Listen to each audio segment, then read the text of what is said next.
What's the most recent moment where you felt sexy as fuck, and why is it important to celebrate that? Love that. I love that. I don't know if I can say it in this house right now.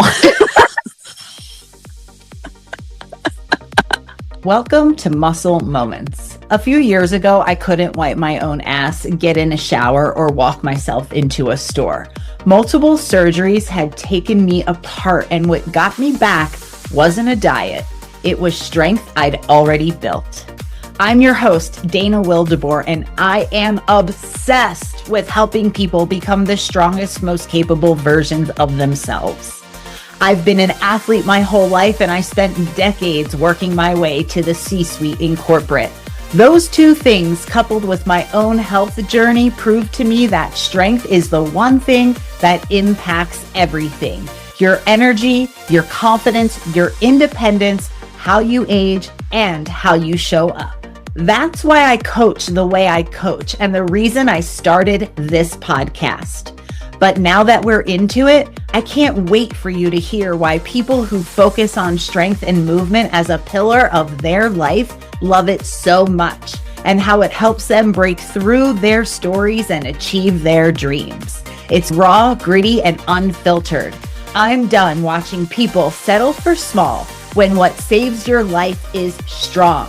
I'm singing it from the rooftops starting now. This is Muscle Moments. Let's get into it. Today's guest proves that strength shows up in more places than the gym. She's a nutrition coach, a level 2 CrossFit trainer, and the owners of Cuts by Jacki. And whether she's coaching a lift, dialing in your nutrition, or doing your hair, she's doing the same thing, helping people build confidence and lasting habits from every angle. She runs Amplify Nutrition and coaches at CrossFit Delaware Valley, and her whole philosophy is built on the idea that becoming the best version of yourself isn't one thing, it's everything working together. Welcome to Muscle Moments, Jacki Ford. What an intro. Did I miss anything? Anything else for people to know? No, sounded like you fluffed me a little. That's great. I feel like I'm just oh, thank you. Awesome. Thank you. I'm happy to be here. I'm so excited to have you here as a close friendship built out of strength training. I know we share a lot of similarities, and we both value strength in our lives across many different facets. So let's get started here. What is your definition of strength? My definition of strength. So I thought about this and I'm like, what is it? I think the definition of strength for me is showing up for yourself, right? It takes a lot to be strong enough to actually complete the things that you're trying to do, right? In at least two of my jobs, which is CrossFit and training CrossFit and nutrition, it's the fact that people need to show up for themselves in order to show strength, right? And so if you're dialing in your nutrition, it means that you have to meal prep, and it takes a lot. It's mentally frustrating. It's mentally draining to have to do that and to actually overcome it and do it for yourself. That takes a lot of strength. With CrossFit, it takes strength to just show up, get out of bed, go to the gym, and actually do the workout. I think that takes a lot of strength as well. So it's not just necessarily people think, strength is, I have to go in and lift weights. It's not just that. It's mental strength. And I think that with both of my jobs, for those two specifically, I think that mental strength is where it's at, and it has to come from within. I argue that there is a connection between building physical strength and developing the mental strength and the mental capacity as well. Yeah, sure. To be a trend. Definitely. People who show up for themselves at the gym find, I am strong enough to do these things, and I didn't even know that I could do them, because their fear of going into the gym and not being able to do something. But if we scale it to their ability, then they have the strength to do it. And then all of a sudden, over time, they start looking at themselves and they're like, I did 2 more reps than I did the last time, or I did 10 more pounds than I did the last time. So, I feel, yes, it does correlate in some way.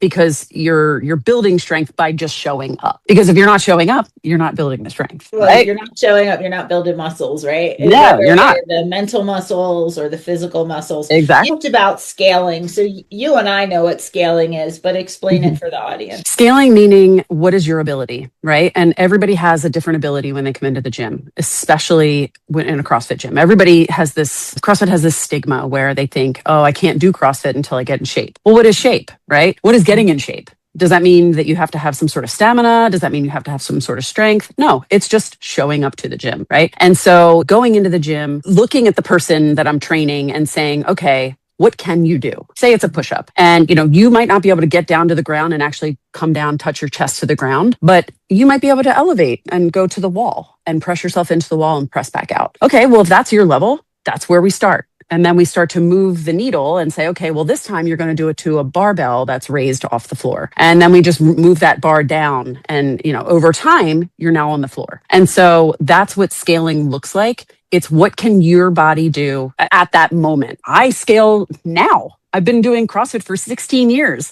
I still scale because there's some days where I'm just like, I don't have it today. So I'm going to scale it in some way. I'm going to maybe lighten the weight, or I'm going to maybe not run the distance that it is. It just depends on, and I say this at the beginning of all of my classes, how are you feeling? How is your sleep? How is your nutrition? Are you overtraining, undertraining? All of those things are important. Are you feeling too sore? All of those things are, play into scaling. Sometimes it's just a day where you're like, nah, I'm going to scale. I'm here. I'm going to move. My mental strength got me here. What am I going to do? Phoning it in, maybe, if you want to call it that. But yeah, And scaling applicable in other areas of life. I mean, sometimes I look at my calendar and I'll be like, I do not have what it takes to do that meeting this week or whatever, right? And so you figure out what you can do and make adjustments accordingly in life and in the gym as well. You have 3 jobs, as we boasted about in the beginning. Nutrition. You have also been a barber, right? Like hair. Mostly men's hair, and you own your own business there. The common thread that we're putting together is helping people find confidence. And where do you see that connection come across for yourself? Just that, building the confidence. So seeing people leave my chair and feeling like, oh, I feel good now. I got my hair done and I'm good. I can walk out the door and feel like boost them up a little bit. It's the same thing with CrossFit. Them leaving the gym because they did 10 extra pounds than they did the week before.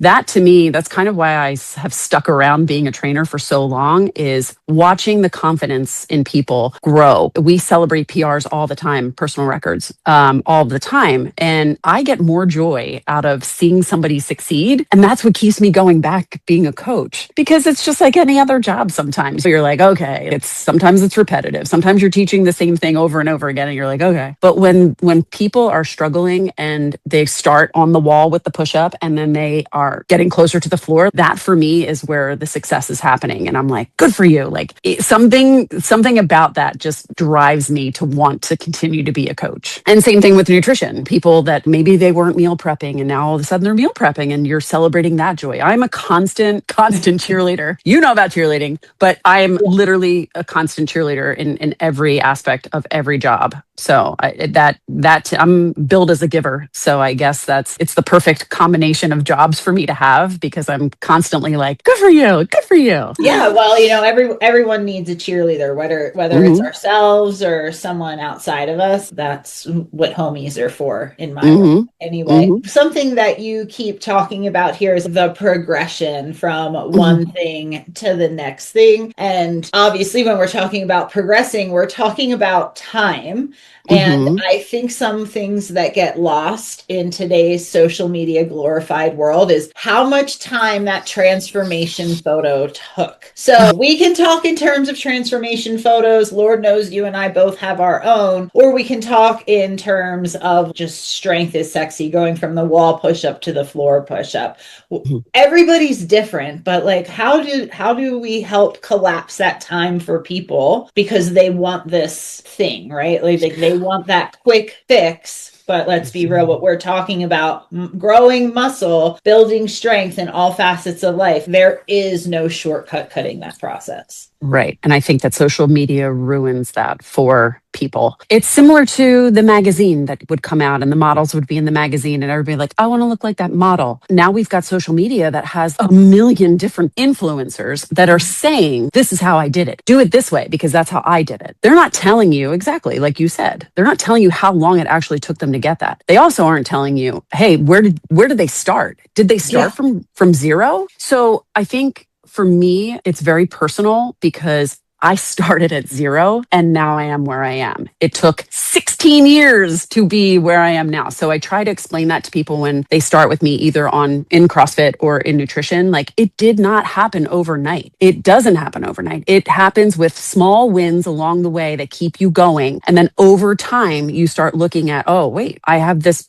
win, right? I hit this goal. It's setting small goals and hitting the goals and celebrating the goals in real time. It's not, what's the end? The end might be 100-pound loss, but what are all the things that you achieved getting there? You sized down in pants. You walked an extra mile. You lifted the 10 extra pounds. Like, those are the biggest things that need to be celebrated along the way, so that the timeline doesn't actually, because there really isn't a timeline. There's no end to health and fitness. There shouldn't be an end. There should not be an end. It should just be more than how long you live, right? Exactly. It should be, I want to constantly evolve and change and do for myself and make myself better over time. That's what the goal should be. It shouldn't be, I want to do a juice cleanse because that's going to help me, lose 5 pounds. Sure, but you're going to gain it back as soon as you eat food. So but how do you get around that on social media? It's difficult. And I can tell you that I've worked with a lot of people, especially now with nutrition and the weight loss drugs that are out. Yes, they work.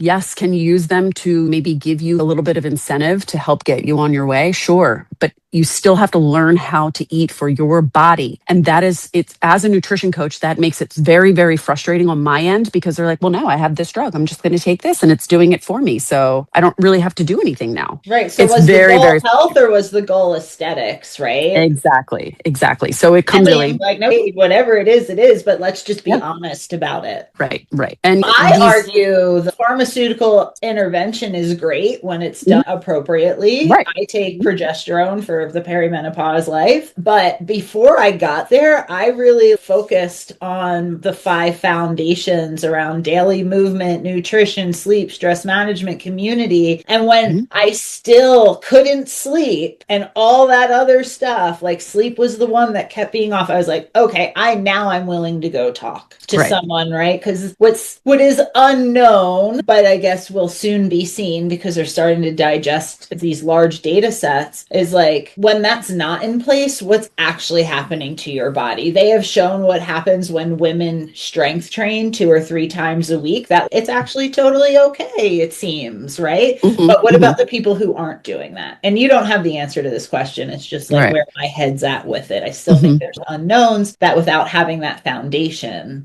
you're playing with magic a little bit. Yeah. And I went through something very similar. We've talked about this, where I wasn't sleeping and I was like, oh my gosh, I have a severe vitamin D deficiency. I was like, I need to find the answer because I'm still doing all the other things. I'm strength training. I'm eating healthy. Nothing changed, but I was getting older. So my body obviously was changing. So that was one of the things that I had. Same thing. Went to my doctor, talked to him about it, told me to take some supplements. I take the supplements that support those supplements. And there we are. No. I was just going to say that through my own personal journey, I use a lot of that to talk to people about it, about aging and things that could be happening and how nutrition and working out plays, a role in everything. But it doesn't mean that, you have to immediately go on a drug or whatever. Start to look at some holistic ways to kind of figure it out. If it comes down to it, then yes, obviously a pharmaceutical is okay. They've been around for years, most of them. So, but the trend of the GLP-1 is rough, because I know people that use it for health benefits. I also know people who use it and are doing all the other things and it's still a struggle. It's not that they're not cheating their way through it, but I also know people that use it just to cheat their way through it. And it's frustrating as a nutrition coach to see it, but I think one of the things that frustrates me about it is I know more than one person that used it because they're trying to manage a 5-pound weight loss. Oh, and I'm like, 5 pounds is nothing. Like 5 pounds is literally nothing. Like we can get rid of 5 pounds and keep it off in 4 weeks if that's really what you want. It's just going to require more of you. And that's the part that people are starting to get fed up with, right? They want the Mm-hmm. easy ticket. But when it comes to your health, as we said earlier, like there is no easy ticket because the No. body's a machine. Machines need fuel and rest, right? Like even your computer in your phone needs to be restarted once in a while. Literally. Yeah. Yeah. You have chosen a career in health and wellness. Let's talk a little bit about your journey, how you went from zero to coach. Yeah, I literally went from zero. It became a point in my life where I was just frustrated with feeling like crap, to be honest. Like that's for lack of a better phrase, I just wasn't happy with myself anymore. I was uncomfortable. I was choosing foods that were not healthy for my body. And I happened to talk to the owner of CrossFit Delaware Valley, Rob. Hey, Rob. I was cutting his hair and he said he owned this gym. And I said, tell me about it. And he told me about it. He said, come in for a trial. And I said, oh, okay. And I went and I thought I was going to die. And I said, sign me up. And it took a lot. I found out that I was actually really strong and I was overweight, but I was definitely strong and I was eating more because I was, eating better foods, I should say, but I wasn't actually losing weight. I was actually gaining weight because I was gaining more muscle. And it was probably about 5 years into my CrossFit career that I was like, I really want to be able to do more pull-ups and more body weight things. And I'm like, how can I do that? And so I'm like, it's my nutrition. So I had to look at my nutrition and within a year, well, I would say maybe like a good 9 months, it took me to lose 50 pounds unknowingly. I didn't get on a scale. I just changed my habits. And I'm like, I could do this for somebody else because I know what it feels like to struggle through that, to struggle through all of the habit changing, to make them better habits, to show up to the gym. I can personally say I did that. There's a lot of people out there that could obviously do this job, from just reading a book. But for somebody who has gone through it themselves, it takes on a whole nother level of care. I feel like I care about these people changing their lives and being better for themselves. Yeah. So it started with me and it just evolved into Rob's like, do you want to be a coach? I'm like, heck no, I'll never stand in front of a room and talk. It's weird. 2, I'm the longest running coach there. So And doing it's the second one, and it just nutrition, again, it was a journey that I had gone on that I'm like, I think I want to do this for other people. And it started with some very simple challenges, we called them in the gym. And then it started to be like, okay, I want to take this more seriously. And I started to get more just,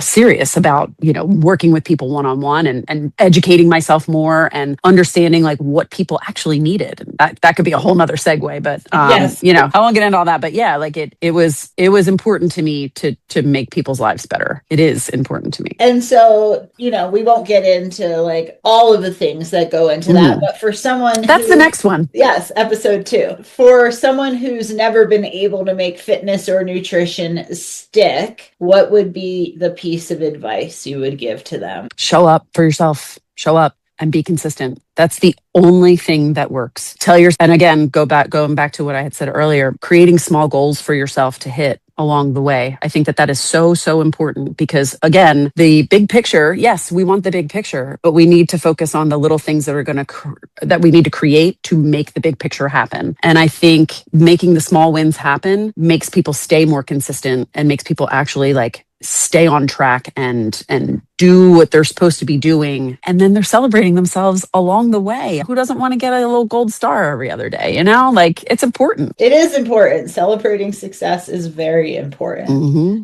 All right, this one's for you, talking about celebrating success. Share a muscle moment, a time the barbell taught you or one of your clients something bigger than what they could lift. Oh my gosh. A time that the barbell taught me. No, I'm going to talk me. Again, I'm always focused on somebody else. But I can remember a time where Amy, and you know her. So shout out to Amy. We were doing the open. And Amy did a lift. It was a clean and jerk. Watching her push through that, she's like, I can't do this. I can't do it. I'm like, yes, you can. And everybody was around here cheering her on. And she threw that bar up and overhead. And it was like winning the lottery. It was amazing. And that, I think, forced her to even want to get into strength herself because she started doing a lot of strength training. But yeah, I feel like those little moments of, I don't think I can do it. And then you surprise yourself and you're able to do it. I think that's, I don't know. That's that to me. And I see a lot of that. I've seen a lot of that throughout how many years have I been coaching CrossFit? 14 years coaching. But those things, the barbell is its own like animal. And a lot of people are afraid of it. And a lot of people don't want to like work on technique and learning how to lift with their body and not just their arms or, they need to be using everything. They don't realize that. And so I think technique comes into play there. But yeah, I just think not being afraid of it and going in and just doing it, it teaches you a lot about yourself. It teaches you a lot about your mental strength. It teaches you a lot about your muscle strength. For you, though, what's your favorite lift and why? Probably the clean and jerk. Why? I would say because it is the most technical lift, I think. We teach the snatch as the most technical lift. I don't believe it is. I think the clean and jerk is. I think there's a lot more to go through stepwise to make it all go smoothly. So I feel like conquering that and being able to lift a lot of weight over your head is amazing because, you start out with a deadlift. Most people could heavy weight, but to be able to put that same weight over your head is it's something else. And I've been in a situation where we did, what was it? Some competition in our gym. And I did it in jeans. And everyone's like, no. And they're like, oh my God, just jump in. It was a clean and jerk ladder. And I did it. And I PR'd and I got the heaviest weight I'd ever done at that time over my head in jeans. And people were like, what just happened? I'm like, I don't know. But it's just so cool. Like, because, over time, technique and, just practicing and going in there and lifting, it was pretty amazing. Yes. Well, I don't think I've ever lifted in my jeans. So I'm pretty sure I'd always be like, no. They're like, no. Any practical tips that you'd like to leave for our listeners? A practical tip. A practical tip. Oh my gosh. I would say prioritize yourself. Right? Mm-hmm. So prioritizing yourself in a way where it's going to, again, help you reach your goals. I think that that's the most important because I think a lot of people use excuses like, I have my kids or, but if you're not showing up for yourself first, how can you take care of anybody else? Right? How are you going to take care of your aging parent and helping them get in and out of the car if you're not taking care of yourself and you're weak and feeling, you don't have any muscle mass, like I feel like, yeah, making yourself a priority is okay. And I think more people need to do that for themselves because they're not, for sure they're not, they're like, oh, my job or, oh, the kids or, oh, I can't. I'm like, no. You can find an hour in your day, half an hour in your day to do something for yourself. 10 minutes, something. I mean, yeah. Something. Mm-hmm. Okay. My last question before we close it out here is inspired by another podcast host from Diary of a CEO, Stephen Bartlett, where he collects questions from the preceding guests to ask the current guest. So, oh no, my last guest left this question for you and wondering, what's the most recent moment where you felt sexy as fuck and why is it important to celebrate that? Love that. I love that. I don't know if I can say it in this house right now. Okay, well, that's good too. Okay, so why is it important to celebrate? We talked about celebrating success, like, our goals, but I don't know, like we're women in our 40s. Like, how often do we get to celebrate feeling sexy? You're right. I feel like it's definitely this past year I've felt more sexy. Great. Where I feel like it's a lot of inner work that's happening too. And I think, just making myself a priority. Why celebrate? It's important beyond our wins, but celebrating like when we're feeling ways that may usually make us feel uncomfortable, but we're like, oh no, like I owned that. Yeah. I mean, it's important because I feel like, again, it's a win. And why wouldn't we celebrate ourselves? And why wouldn't we celebrate ourselves feeling that way? Why not? Like do it. Go out there with confidence. It's literally hurting nobody. Only helping you. Yes. And you projecting might help somebody else. Yes. Honestly, like if I'm projecting feeling really good about myself, somebody else may be like, oh, okay. I think I can do that too. Like I can feel good like that. So yeah, I mean, I do think it's important. Awesome. All right. Any parting words for the audience or any questions that I didn't ask that you wish I had? I think I'm good with the questions. Parting words though, again, going back to showing up for yourself and consistency, I think is so important. I think that people need to do that more often. And I think that that's going to lead to more success in all aspects of life. Show up. Show up for sure. Mm-hmm. I mean, It's literally 90% of the battle. Most people can't even show up, right? I know. All right, where can the people find you? Anybody who wants to connect with Jacki Ford, where should they go look for you? Or is there an email or something? Yeah, I mean, there's my Instagram. It's jford79. There's nothing exciting there, but they can connect with me there. I'm Jacki Ford on Facebook, and yeah, I do have an Amplify page that is on Facebook, but that's private to just the current members or past members. But yeah, I mean, come see me across my Delaware Valley if you're in Pennsylvania. Like, that would be cool. I would love to see drop-ins. I try and visit gyms when I'm out of town, and so yeah, I would love for people to come see me. That would be great. I'd love to meet people in person. I love it. And we'll put all of that in the description so people can follow up with you directly or pop in on one of your classes at the legendary CrossFit Delaware. We're almost on 20 years there. Yeah, right. And I mean, anyone who knows my story knows that I spent a lot of time there as well. Yeah. So thank you so much, Jacki. I really appreciate it. Oh my God, girl, thanks for me. Hey friends, thanks for listening to this episode of Muscle Moments. I hope you enjoyed it. This is just your quick reminder that any advice or information that has been shared on this episode is for entertainment purposes only. This is not medical advice from a healthcare provider. These are conversations with me and my friends about why strength is awesome. If you have questions about what your body is experiencing, make sure you find the coach or practitioner that's right for you. If you want to learn more about Will to Fit coaching, you can find the link in the bio.